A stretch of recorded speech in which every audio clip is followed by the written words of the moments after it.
Avant de faire la présentation de l'histoire du domaine d'Ors, je tiens à associer Claudine Schmitt, avec qui je fais des recherches sur le village depuis de nombreuses années. Le domaine d'Ors. Le mot peut s'écrire de différentes façons. Actuellement, vous savez que ça s'écrit ORS ou ORCE, mais dans certains documents, on peut lire ORES, ça, ou OREZ. Là, il s'agit d'erreurs de transcription, comme nous pouvons le voir sur cette photo. On peut lire, pour quelqu'un qui ne s'y connaît pas en paléographie, on peut lire Moulin d'Orès. Mais comme ici, vous avez le mot château fort, il n'y a pas d'ambiguïté, il s'agit bien du Moulin d'Ors. L'abbé Leboeuf, le très érudit abbé Leboeuf, l'écrit ORSE et il précise qu'il ne faut pas l'écrire ORCE accent aigu ou ORSE accent aigu, comme cela est parfois écrit dans certains manuscrits. Voilà, ORCES, accent aigu, pardon. Quant à l'origine du mot, on ne sait pratiquement rien. Il y a eu des suppositions comme quoi ça remonterait à un personnage qui s'appelait Ours, qui était l'aïeul des seigneurs de Châteaufort. Ça semble peu probable car les seigneurs d'Ors étaient les vassaux du seigneur de Voisin-le-Thuit. La première mention du mot Ors remonte à 1354. C'est un certain Jean de Nesle, qui est à la fois seigneur d'Ors et seigneur de Vauhallan. Et il a obtenu ces deux fiefs grâce à son mariage avec la fille du seigneur de Villers-le-Bacle. Il y a 140 années qui vont se passer sans qu'on ait aucune trace d'Ors. Il faut dire que la guerre de 100 ans est passée par là et qu'elle a tout ravagé. On dit qu'il n'y a plus que 6 maisons qui sont encore debout à la fin de la guerre. Nous avons trouvé un document daté de 1495. C'est le plus vieux manuscrit que nous ayons trouvé sur Ors. Dans ce document, un certain François de Chambon va faire foi et hommage au seigneur de Voisin-le-Thuit avec son épouse. Alors, faire foi et hommage, on peut résumer en disant que c'est aller faire allégeance au suzerain et on en profite pour préciser la contenance du fief. Et dans ce document, on apprend qu'il y avait un hôtel seigneurial à Ors, donc en 1495. François de Chambon devait ce fief grâce à sa femme, qui en avait hérité à la mort de son père, Philippe Lhuillier. Philippe Lhuillier et François de Chambon étaient deux avocats au Parlement de Paris. Durant la moitié du XVIe siècle, on ne sait pas quels sont les seigneurs d'Ors. Par contre, dans la deuxième moitié, le fief est en indivis, c'est-à-dire qu'il est possédé par deux seigneurs. D'un côté, nous avons la famille de Pavie. Il y a 3 de Pavie qui vont se succéder comme seigneurs d'Ors. Robert, Antoine et le dernier Charles. Robert et Antoine sont le père et le fils et on n'a pas le lien de parenté pour Charles de Pavie. Ce sont des petits seigneurs sans envergure et assez désargentés, surtout pour Charles de Pavie. De l'autre côté, nous avons la famille de Loine, le grand-père, le père et le fils. Et pour simplifier les choses, tous les 3 s'appellent Jean. Ce sont des seigneurs assez puissants, ce sont des conseillers du roi et ils ont une fortune. C'est le deuxième Jean de Loine qui va nous intéresser particulièrement. Donc il va devant la cour Et il prétend que le fief est trop petit pour être partagé. Il faut comprendre qu'il s'agit des bâtiments, l'hôtel seigneurial. Et il demande que la veuve de Charles de Pavie, qui s'appelle Huguette Dupuy, laisse ce qu'elle possède du fief et qu'elle s'en aille. La cour va demander aux deux parties de nommer des experts qui vont aller à Ors. Il y en a deux pour Huguette Dupuy, un pour Jean de Loyne. Ceux d'Huguette Dupuy vont dire que les locaux peuvent très bien être partagés et celui de Jean de Loyne a un avis contraire. La Cour demanderait aux deux parties de nommer de nouveaux experts, mais cela entraînerait la ruine d'Huguette Dupuy et la condamnerait à mendier son pain jusqu'à la fin de ses jours pour elle et ses enfants. Et donc Huguette Dupuy peut rester au château. Jean de Loyne va agrandir le château par la construction d'un pavillon, d'un nouveau pavillon. Et plus tard, dans la description du château, on dira qu'il est constitué d'un pavillon ancien et d'un pavillon moderne, donc celui construit par Jean de Loyne, avec un corps de logis entre les deux.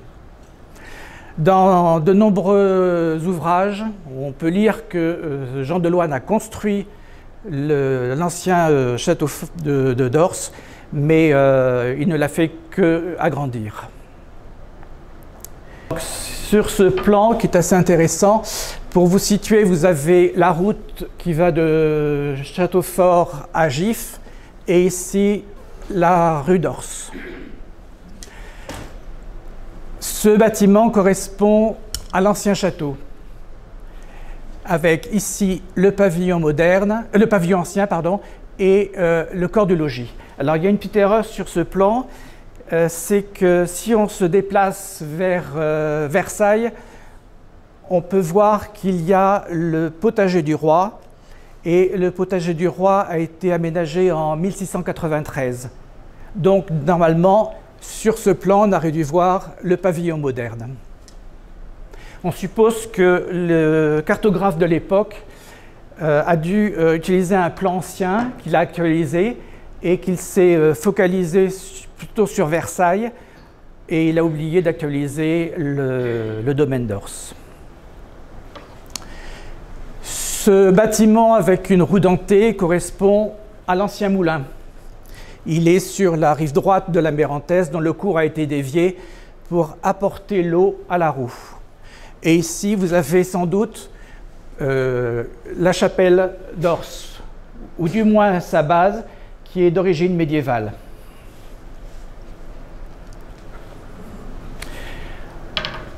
À la mort d'Huguette Dupuy, c'est sa fille Marie de Pavie qui va hériter du fief. Et quand sa sœur Catherine de Pavie va décéder, va être veuve, elle va lui demander de venir à Ors, ce qu'elle va faire. Les deux sœurs vont s'entendre pour offrir à Guillaume Desmoulins ce qu'elle possède d'Ors. Pour deux raisons, parce qu'il leur a permis de sauver leurs affaires et pour la singulière amitié qui les unit.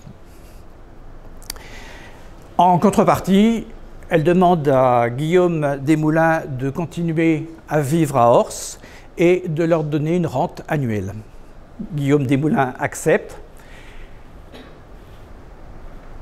Marie de Pavie décède en 1698 et elle est inhumée dans la chapelle d'Ors. C'est la première mention d'une chapelle sur le domaine. Guillaume Desmoulins va récupérer l'autre moitié du fief, alors soit par échange de terre, soit en achetant le fief. Les textes ne sont pas d'accord entre eux, à un certain Antoine Tixier ou Tissier. On ne connaît absolument rien de cette personne. On ne sait pas s'il a obtenu le fief, enfin la moitié du fief du dernier Jean de Loyne ou s'il y a eu un seigneur entre les deux. Toujours est-il que Guillaume Desmoulins se trouve donc propriétaire de la totalité du fief. À la mort de Guillaume Desmoulins, c'est son fils, qui s'appelle également Guillaume Desmoulins, qui en hérite. Il va l'agrandir en achetant des terres et il va donner ce fief à sa femme, qui est Anne-Jeanne de Lacoste, qui est la fille du seigneur d'Aigrefoix. Alors, ce nom peut vous dire peut-être quelque chose, c'est le nom de la chapelle qui se trouve à côté de l'église de Cresly, enfin de Magny. Alors, la chapelle actuelle, c'est une reconstruction, mais elle porte toujours le mot de Lacoste. Dans son testament, Anne-Jeanne de Lacoste va nommer François Noël comme légataire universel. On suppose qu'il y a un lien de parenté entre les deux, car la mère de Anne-Jeanne de Lacoste s'appelait Morin, et que la femme de François Noël s'appelle aussi Morin. François Noël, c'était le ceinturier du roi à Paris. Guillaume Desmoulins, son épouse, et François Noël ont certainement vécu à Ors parce qu'on trouve leur nom dans des registres paroissiaux. Après François Noël, c'est un certain Olivier de Montluçon qui devient seigneur d'Ors. Et il ne va pas rester longtemps seigneur parce que 4 mois après, il décède. Après Olivier de Montluçon, il se passe une quarantaine d'années pendant lesquelles les seigneurs ne vont pas vivre à Ors. Nous avons par exemple le premier chirurgien dentiste du roi d'Espagne, un certain Blaise de Beaumont. Nous avons aussi un certain Bigot, qui était intendant au Canada. Et lorsqu'il doit porter foi et hommage au seigneur de Voisin-le-Tuy, il va le demander, contrairement à la coutume, que ce soit fait à Paris. Donc il n'a pas besoin de se déplacer en pleine campagne. Bon, c'est un escroc, ce Bigot. Il fait venir du matériel au nom du roi, acheté au nom du roi au Canada, et quand le matériel arrive, il le revend à son propre nom. Donc pendant 40 ans, le château ne va pas être habité, et on suppose qu'il s'est particulièrement dégradé, puisqu'en 1787, sur ce plan, on voit que le pavillon ancien et le corps du logis ont disparu. Le pavillon moderne, lui, a peut-être été intégré à ces bâtiments plus récents, ou alors il était rasé, on a reconstruit à la place. À cette époque, ce sont les Frérets d'Héricourt qui sont propriétaires du fief. Lui est conseiller du roi.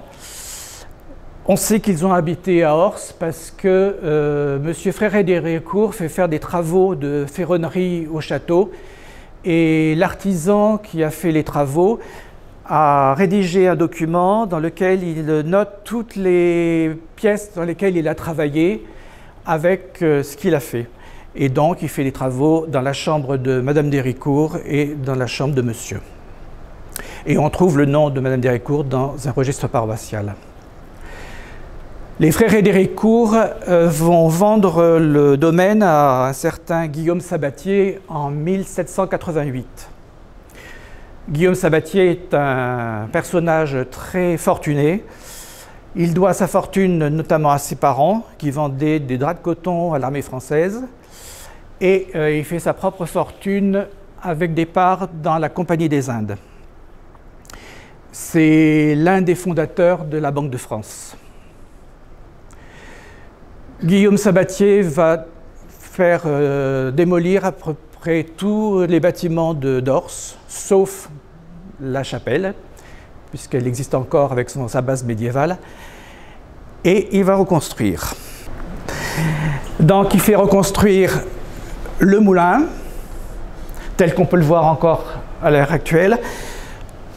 La description qui en est faite correspond tout à fait à ce qu'on pouvait trouver avant la restauration par le PNR. C'est-à-dire qu'il y avait au rez-de-chaussée de la route d'Ors 2 pièces pour l'habitation du meunier et 2 pièces au-dessus pour le stockage du grain pour éviter qu'il soit attaqué par les nuisibles. Au rez-de-chaussée, proche de la mérantèse, donc vous avez la machinerie et on avait aussi les pièces voûtées qu'on peut encore voir à l'heure actuelle. Il y en a 3 qui servaient de laiterie, celle qui a son entrée sous le porche à droite servait d'écurie et celle de gauche servait au stockage du foin. Il fait construire la grange qui se trouve donc à côté de la chapelle, les communs qui seront plusieurs fois remaniés par la suite et le château qui se trouvait dans la prairie.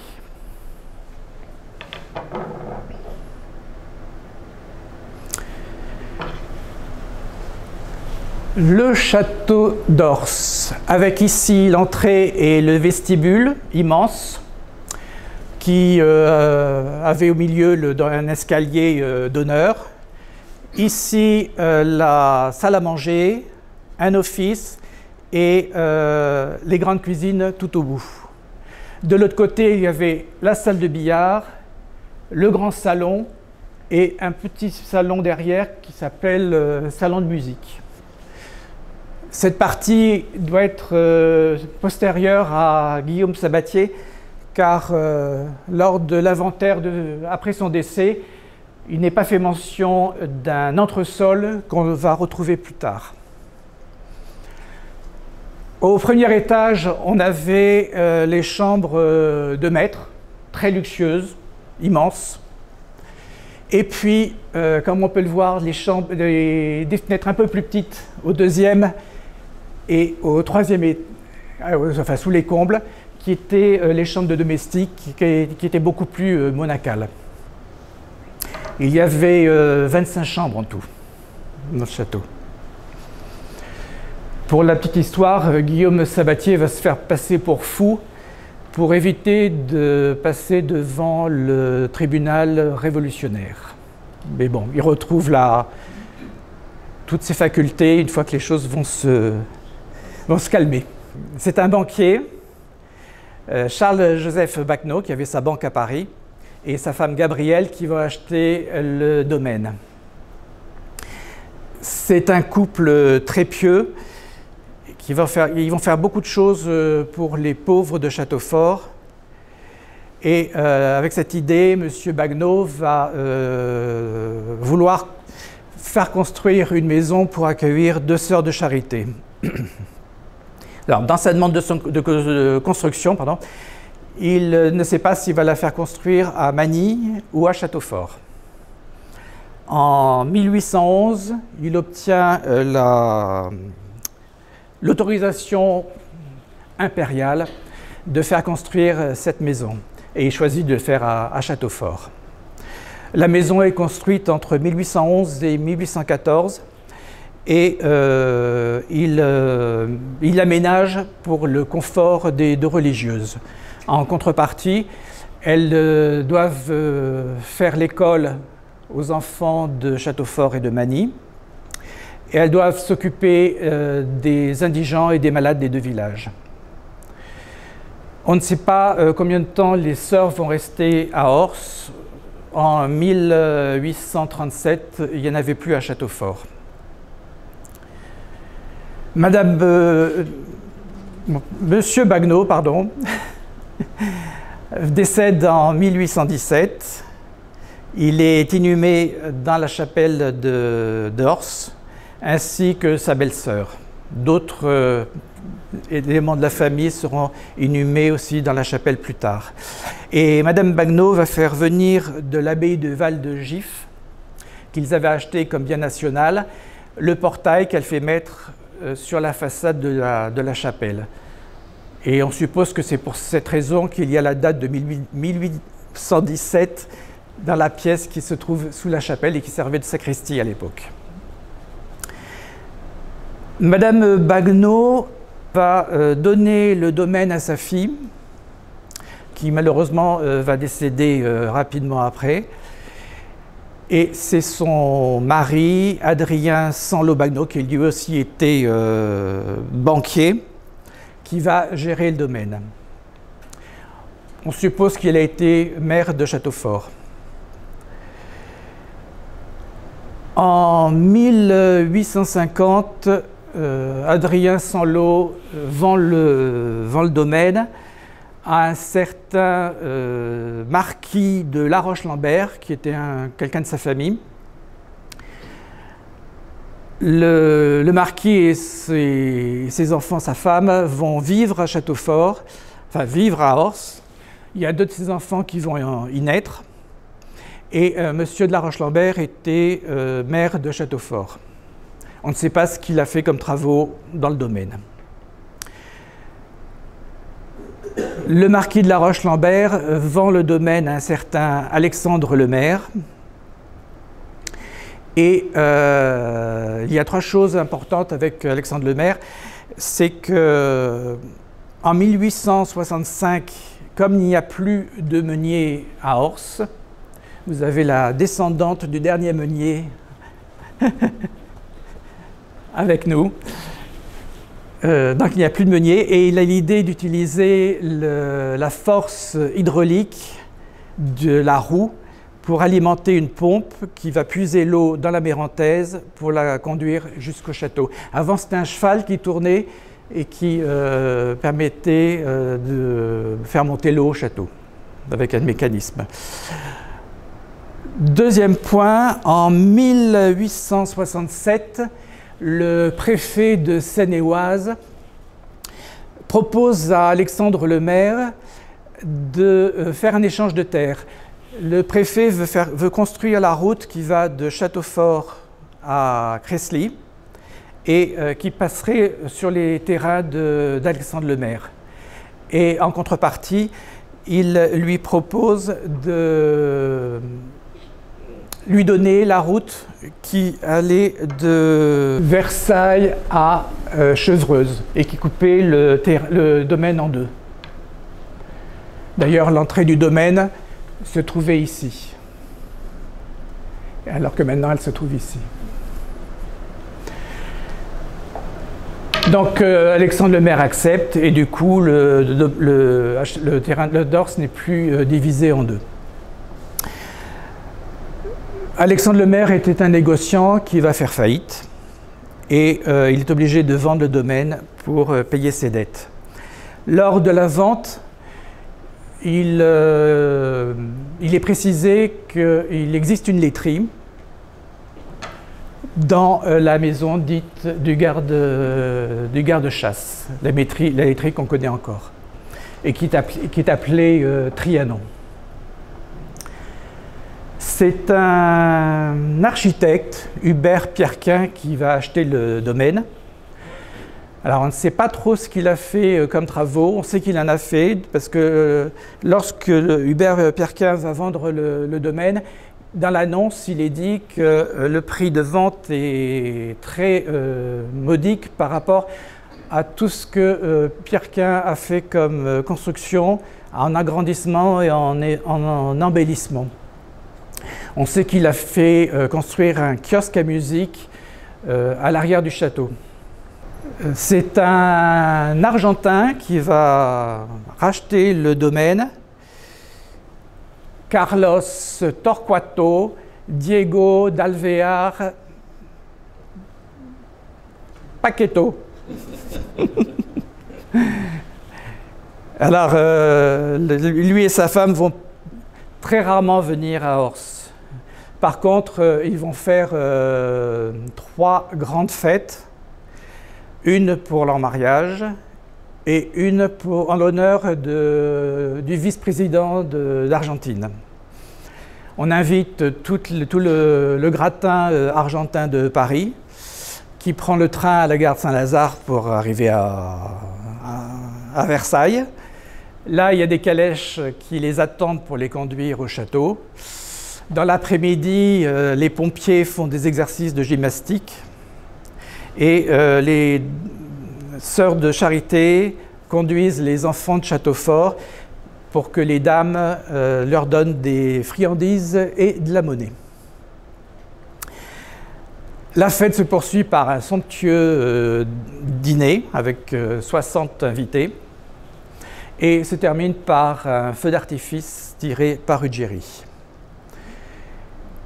Les de Alvear ne vont pas rester en France, ils retournent en Argentine où lui deviendra le maire de Buenos Aires.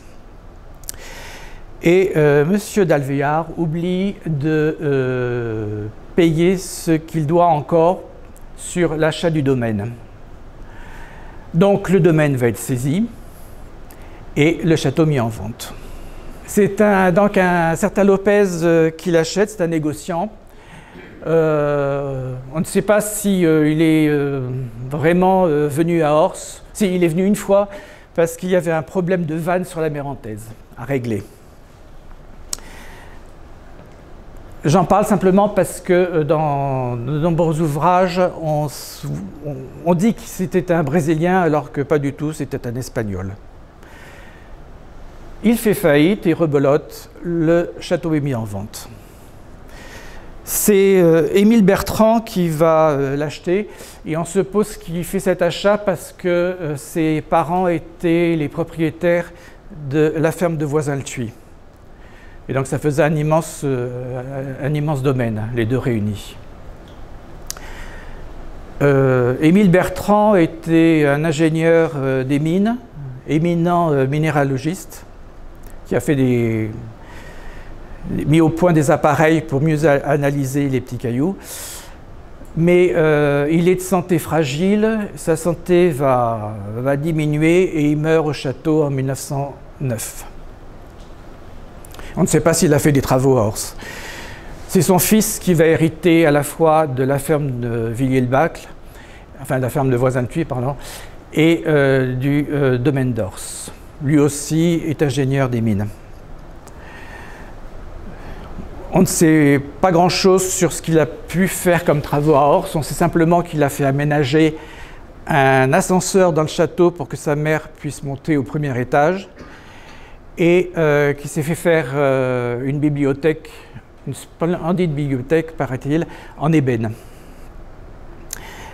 Durant la Seconde Guerre mondiale, le château est perquisitionné par les Allemands, comme celui de la Geneste et celui du Gavois. Après le départ des Américains, le château n'est plus habité et il va se dégrader.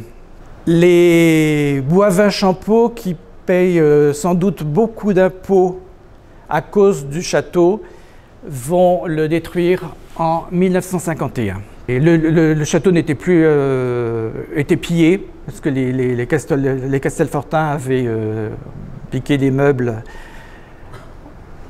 et des objets. Et